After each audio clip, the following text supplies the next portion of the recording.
Raoul, it's a pleasure speaking with you. Welcome to Kitco. Yeah, great to be here. Thank you. I'm very excited to be speaking with you because I've watched Real Vision, and we'll talk about Real Vision, and a big fan of the show.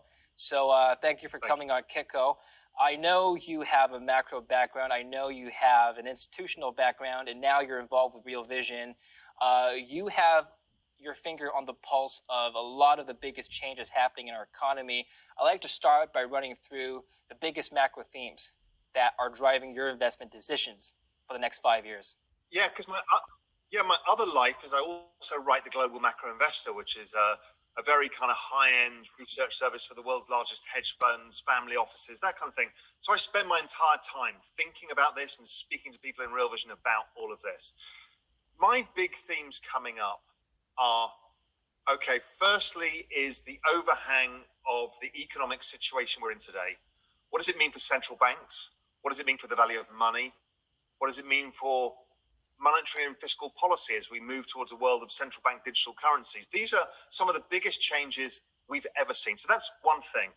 So that obviously brings me into the bullishness that I have for things like Bitcoin and gold. I'm also very interested in the technology within the blockchain space and the disruption of that and a new financial system that's emerging, and that gets me interested in the whole digital asset space. But at a simpler level, we are at the final stages of a very big and long dollar bull market. I think the dollar may go up further, but it's long in the tooth now, this dollar rally, and it's been a problem for the world. It's sucked in all of the capitals of the United States. It's been a problem for many countries. When the dollar turns, which it will do properly over the next couple of years, it changes the investment outlook, which has been the US over everything, and becomes everything over the US. So you'll find a huge growth in emerging markets coming forwards over the next 10 years. If the dollar is weak or just not so strong, buying emerging markets and going to the beach is as good a strategy as you need for asset allocation anywhere. Don't forget, we're stuck in a world where there's no bond yields anymore. Credit doesn't work any longer because the Federal Reserve don't allow the pricing, and same with the ECB, the pricing of credit. So you're left with equity markets at all-time record valuations, or you can go and find markets that are cheaper, that have better demographics and less debt, which I find very interesting abroad. So those trends are there. The trend of technology overall, software eating the world, is a trend that's not going away either. And business model after business model is getting destroyed by software. Finance happens to be the big one right now. So a lot going on in the world. A very interesting 10 years ahead of us. Yeah, okay, so let's run through these. So monetary policy, new monetary policy regimes, the dollar weakening, low yields, and the rise of technology. Let's touch on all of them, but first let's talk about the dollar.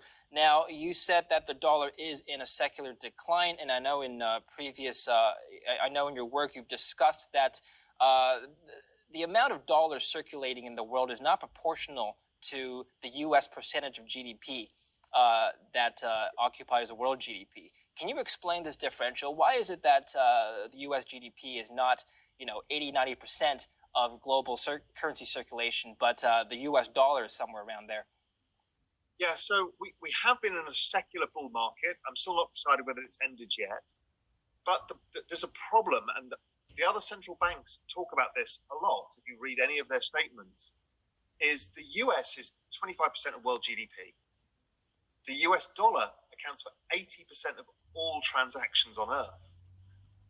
So either the US has to keep printing huge amounts of money, or everybody needs to create dollar credit through the euro-dollar funding markets, through the credit markets overall, or there's not enough dollars. So what happens is when you have these economic downturns, you often get a very strong dollar. And we saw that in March because there wasn't enough dollars in the system. So the world is struggling with this dollar system. The SWIFT payment system is the network which operates everybody's cross-border payments. That's a US thing. People are also geopolitically less comfortable. China, for example, is not so comfortable. Even Europe's less comfortable with it. So we've got this big issue where there's really not enough dollars for this whole global financial system to operate in. And it's hard for the US because it needs to run massive current account deficits and huge credit. and keep injecting dollars into the market, that feels like that's going to change over time. And the IMF have talked about this, and others have as well. Mark Carney at the ECB, when he was there, is they're talking about maybe creating a basket of currencies to create a global currency, where the dollar is part of that basket, and its weighting will not be 80%. It probably won't be 25% either, but let's call it 45% of the basket. So the dollar's impact on world trade goes down. It's too hard for countries like South Africa, Brazil, etc., to deal with the dollar going up and down and it affecting their exports all the time. That needs to change. A lot of the economy is ingrained deeply in the U.S. dollar. Oil is traded in dollar terms. Some currencies around the world are pegged to the dollar. You know, how could the dollar evolve into a non sort of global default de facto currency? What could possibly take its place, Raoul? What I think is taking its place is there is nothing to take its place. But if you create a basket of currencies, this is what Facebook talked about with their Libra idea, that the global regulators immediately said, no, don't do this, because it's too powerful an idea, which was to create a basket, a trading basket. So let's say you're South Africa and I'm China. We can trade with each other using global currency that has dollars in it, it has RMB in it, it has another bunch of currencies.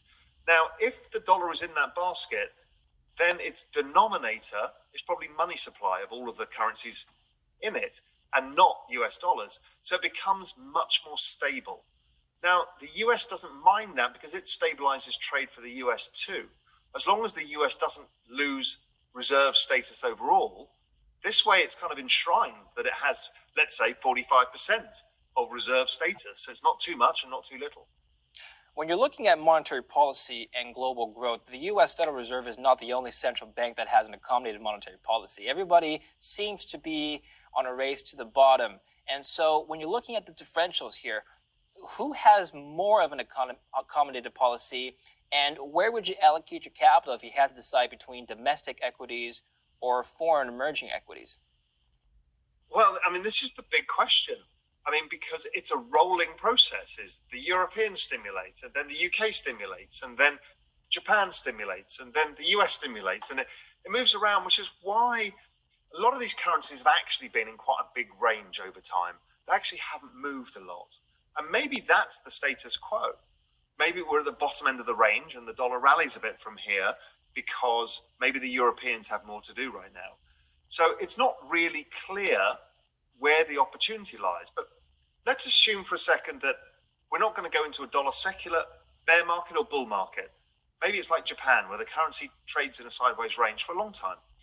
Well, if that stability is there, then emerging markets do extremely well, because all they need is the dollar to stop going up and they start to outperform. And we've seen that recently as the dollar's weakened over the last 6 months. Emerging markets have all risen. Yeah, emerging markets, I know you like the